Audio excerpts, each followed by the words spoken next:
Hello, everyone, and welcome to another double feature where we look at two films that don't necessarily need their own video. And there is kind of a theme today. The theme today for these two films is Netflix releases with awards contention that talk about the passage of time and if anything has any meaning to it.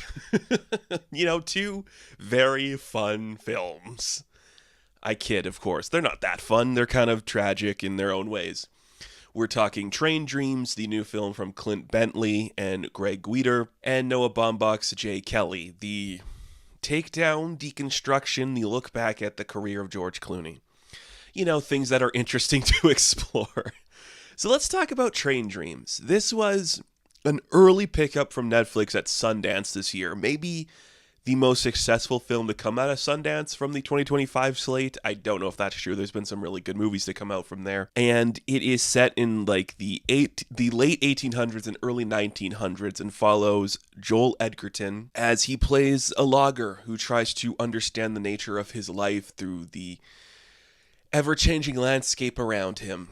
It sounds very boring and melancholic, and, well, it's one of those things. Joel Edgerton he's an interesting actor. I wouldn't necessarily say he's like at the forefront of my favorite performances or my favorite guy of his era. But what he's really good at is just blending into a scene and looking like he belongs there, which works really well for this movie because he has to look like a guy who lives in the far reaches of the forest and the wilderness and is working on train tracks and is developing just all this other stuff. He's like a guy who just needs to blend into the frontiersmen of the 1800s who is just working and getting by. And he does that really well. And man, is this movie very impressive. It's just confident in its execution, aware of the tones and feelings it's trying to portray to you, and doesn't really waste any time.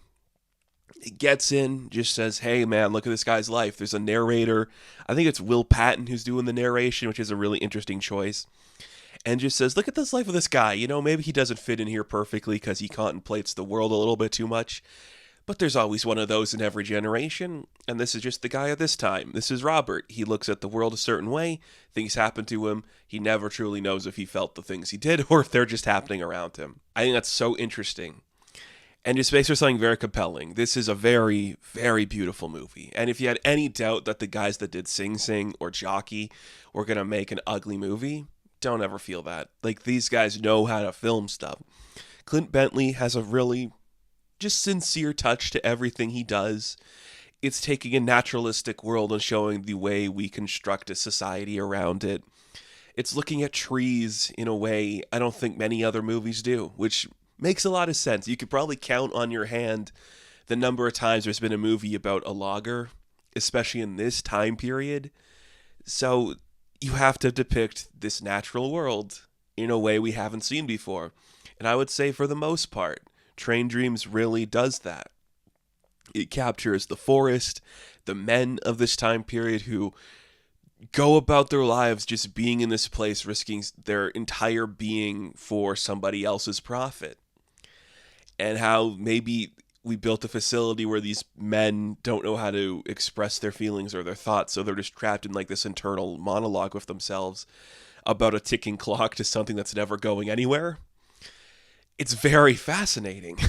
It kind of makes for a beautiful story, but it's also a love story about a guy who realizes the things we have to sacrifice for love. And it never portrays any of these feelings as like grim, dark, or angry. Just about the way we experience them means something. And that could be good or bad.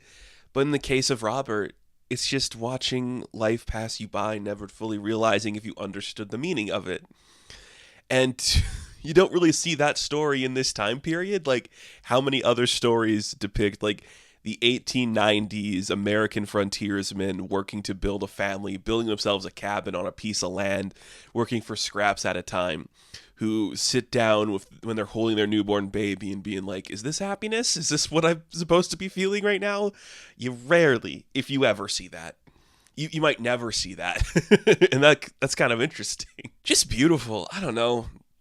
It's a very contemplative, look at the world around you kind of movie and see if it means something. Beautiful rivers and valleys, and just wants you to appreciate nature, but also is like, come on, man, society's happening. The times are changing. Is this really the life that we're supposed to be living? And all that through a guy that's just cutting down big logs, man. And oh, that just looks terrible. Who wants to get a big saw and cut down a tree 5 times your size? Like, that just sounds awful. And people that just die and you just have to move on because time doesn't stop. Time doesn't stop. Things just keep moving. There's always progress. You dream of a better world. And there's literally like a thing in this movie. You just see the passage of time and these guys building this railway track to get a train to go through. And then the narrator's like, 10 years later, they just built like a concrete bridge and cars travel it all the time, rendering this obsolete. And that's just how it goes. Like, you're seeing these early developers of a new world just lost in the woods. But it's also just about the meaning of life and what we're doing here on this planet, which is very sad. And I think the way that Joel Edgerton handles that stuff is really impressive because he's a very quiet spoken guy. He does talk, he will engage in some conversation, but he's never somebody who is like actively leading something. He's just experiencing the world around him and seeing where he should talk and who he should talk to, which makes for some really interesting stuff and is so compelling to see that. The first half is kind of dominated by him and Felicity Jones, and Jones plays his wife. I'm not going to get into where that story leads, but it could be kind of obvious depending on how I just interpreted that. She is very pleasant. You're just like watching two people fall in love, build their family, and realize, is this happiness? Is this what it's all been about? Then things happen, and you start to question life even more. And that can be very tragic. You have some incredible side performances. William H. Macy is really good in this. Like, I think compared to his other supporting roles we might have seen in another movie recently, this one actually means something, and it's just like, yeah, time, isn't it a bitch? You know, like, it's that feeling. And Carrie Condon shows up for a little bit, and she's really fun. John Deal shows up for a bit and just delivers a stellar performance. And you're just watching as this guy doesn't fully know if he's grasping what he's feeling or how to articulate what he's feeling. And that's such a cool thing to see. On top of that, beautiful cinematography, beautiful camera work, beautiful costuming and sets. Like, it feels like a real world that we're in. And it's using digital cameras, which I know is not to everyone's liking, but I think Bentley really knows how to capture the natural beauty of this environment using these cameras. It looks gorgeous. It feels gorgeous. And it is presenting itself in a very stellar way. And I think that's really cool and unique. Like, there's no other movie like this year or in recent memory I can think of that is so comfortable and confident in just asking you, is there something to experience? What is it we're experiencing? Should we hold on to this feeling, or what are we losing because of it? All that stuff's just really well handled and looks incredibly beautiful. And I think a lot of what you get out of a movie comes from what you're going into it with. So the two movies we're talking about I saw on the same day, and it wasn't the best day I've ever had, so I was kind of in a very willing to get hurt kind of mood. And I think the last maybe 15 to 10 minutes of this film are some of the most impactful I've seen in a movie in a long time, of a man who is now out of time. The world has literally shifted or warped itself around him. And he's like, the life I built literally doesn't exist anymore. And what do I have left to show for it? What is left of me to experience or do? And maybe you do find solace in finding meaning of nothing. And it's not heady about these thoughts, but it just understands that these are deep and meaningful and things that every single human experiences every single day. And this is just a tale of a guy who built railway tracks, cutting down trees in the 1890s, feeling these thoughts. And that's kind of beautiful.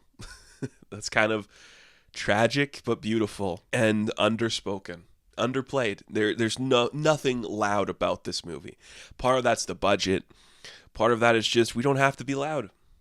I also read an interview with Bentley, and a lot of the trees that they're cutting down are CG.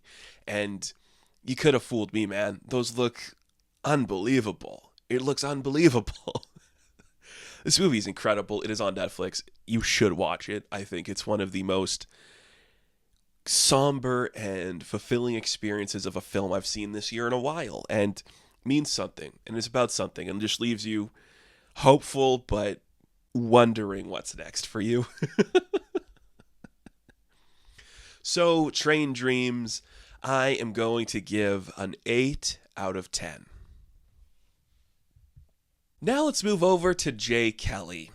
This is the new film from Noah Baumbach, and it is his takedown. Maybe that's the wrong phrase. It's him playing with the themes of Hollywood, and we are witnessing the life of famed actor, movie star, if you will, Jay Kelly, as portrayed by George Clooney in this piece. He just wrapped production on a film, and an altercation with somebody from his past leaves him spiraling in what his present and future are going to be. Exactly the same themes that this movie has with Train Dreams, but it's presenting them in an entirely different way. I'm confident to say this. I'm not really a Noah Baumbach guy. I genuinely like his work. I wouldn't say he's like one of my guys who has influenced how I feel or think. I think he's great. And he's very comfortable doing the, let's talk about how weird Hollywood is and how people behave in it. Like, that seems like a world for him. I think literally the opening scene of this movie is like a continuous shot about how this production works and how things like this move and behave, and he knows how to construct that. So that's pretty cool. This is quite the fascinating movie. I genuinely don't know if it's going to work for everybody, and that's okay, because the things it's talking about are very specific, and it can kind of come off as elitist, and I think that's fine. You're not going to like a movie that deconstructs the personality of George Clooney and expecting it to be the tale of the everyman. It's about dumb luck and beauty, and how do you hold on to that when you're an aging man, which is it's kind of interesting. You know, it is interesting. I don't think I should say kind of. It's an interesting idea to present, and I would argue it captures that prominently well. There are a couple of moments where the script is a little too wordy and it feels a little too stagey as opposed to just naturalistic like Train Dreams does. But we're talking about Hollywood, so if you're going a little too scripty, I can't be mad at it, because that's what we're doing here. We're in Hollywood. Let's talk about it, you know? It's okay. It's a movie star walking through Italy just questioning his life. My reaction coming out of the theater was, this is kind of George Clooney doing his Millennium Actress, which is an incredible movie if you haven't seen it. And it's him looking back on his life, and we literally like see him walk through a door and he's transported back to a moment where he's watching key events from his life, and maybe he should celebrate the things he's done, or is there any meaning in celebrating the things he's done? What does it mean to be a guy in his 60s who's no longer the hottest thing in the world, but there's nobody else who can behave that way, you know, become that guy? It's very interesting to explore that. And it's truthfully a story that you can only do with a couple people. I think right now in 2025, I can count on my hand the amount of people I would want to see do this story. Clooney is the obvious choice. It makes so much sense that it's him. You could do Denzel Washington. I think Ben Affleck would be an interesting one. And I think there's maybe like a couple international actors that you could pick from too. Some people from Bollywood, some people from Korea. But that's it. I literally think that's it. The only people you'd be willing to see do this type of story. And Clooney's the number one choice because he was just a young, beautiful guy propped up to be something else. And now he's a movie star. And how do you hold on to that? And the movie talks about how you never truly get to be yourself when you're in this position. You're always performing, no matter who you are and what you're doing or where you are. I don't know Clooney personally, so I don't know how realistic it is to him. I don't know if you read this script and you're like, oh man, I can pretend to be this guy, or if there's some actual vulnerability being thrown into it from Clooney's angle. He always presents like a guy who's, you know, in on the joke and just having a wonderful time being a little sarcastic, a little with it. And I don't think he's stupid. I don't think he's stupid by any means. So I do think he can read a script like this and take a lot of his own personal experience and put it into that, the relationships you've had, the people you've hurt along the way, the familial relationship. Now, Clooney's not a guy who's like famous for kids, but Jay Kelly is a guy who hurt his children along the way in some really good performances from Riley Keough and Grace Edwards. I think they are the thing that make this movie work. You have one daughter who, she's better now. Like, she has went through this whole experience. She came out the other side feeling better and healthy and realized that this is a thing she can't change. And there's a really crucial scene towards the end of the movie where Kelly finally admits why he did the things he did and how it left him losing his daughter because of it. And then with Grace Edwards, it's a younger daughter who is like, I'm of a generation that knows you're you, so I'm not going to pretend like I need you to be the perfect father, and I'm going to do my own thing and just let you live your life. Two very distinctive feelings that work drastically well for this movie.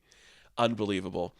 Clooney's fantastic in this. It goes without saying. Like, he's playing himself essentially, and you can tell the moments where he's really playing himself, as opposed to being real. And that's okay. Like, you have to do that as well when you're doing something like this. Supporting cast is kind of interesting. A lot of people are giving Adam Sandler a lot of praise. I think he does good. That is a very hard performance to do, and I don't know if it's like Sandler showing you his chops as it is. He's good at reading lines like this and presenting a version of himself like this. That character is weird. I don't really like the character, but I understand its need and the relevance of, like, I'm the only person who's really sticking up for you right now, Jay Kelly, and even I'm reaching my limits, so I like it for that aspect. Laura Dern's in here for a minute. She's fine. Just kind of experiencing life, not really doing much. It's okay. And I think the thing that a lot of people are saying, and I 100% agree, is Billy Crudup in his 2-scene performance, who just dominates. Who dominates as like this fake, sincere asshole who is just perturbed by the world that he's been given because of Jay. It's the defining moment of the movie, truthfully, and it's early on in the movie too, but it sets the template for what this is going to explore, which is, did this guy get what he deserved, or is there anything he does that means a damn, Very clever. It's an idea to play with, like that is something to explore. And like I said when we were talking about Train Dreams, the ending to this movie is very specific and leaves you feeling a certain way. It's a little more hopeful. Well, I wouldn't say neither of these movies aren't hopeful. I think they're both hopeful, but there's a little more like the fake Hollywood hopeful in Jay Kelly than there is in Train Dreams. Train Dreams really wants you to feel like, yeah, your life has meaning and it's beautiful, and it's about the little moments that you capture along the way that make you experience joy. And this movie's like, you know what? The sacrifices you made as a human with your family and your love and everybody who knows you bring joy to people you're never going to meet. And that can be a rewarding experience that not everyone is capable of having.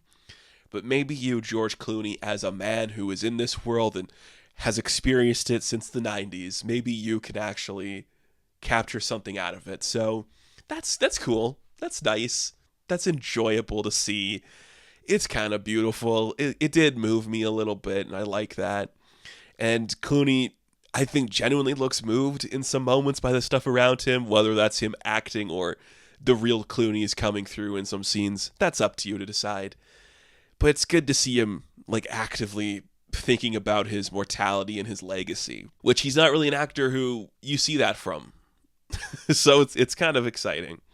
It's cool for him. I think it's really interesting. Good time to just be like melancholy at the movies. I like both these films quite a bit. And I think this one just speaks to the stuff I like. If you're talking about Hollywood and legacy and overwritten scripts, that's stuff I enjoy as well. So I can't fault Jay Kelly for any of that stuff. Even if I think there's different ways to handle this, it does it really well. So, Jay Kelly, I am going to give a 7 out of 10. Now, thank you all for watching this review. Be sure to like and subscribe to the channel. And of course, I will catch you in the next one. Have fun. Stay safe. Good luck.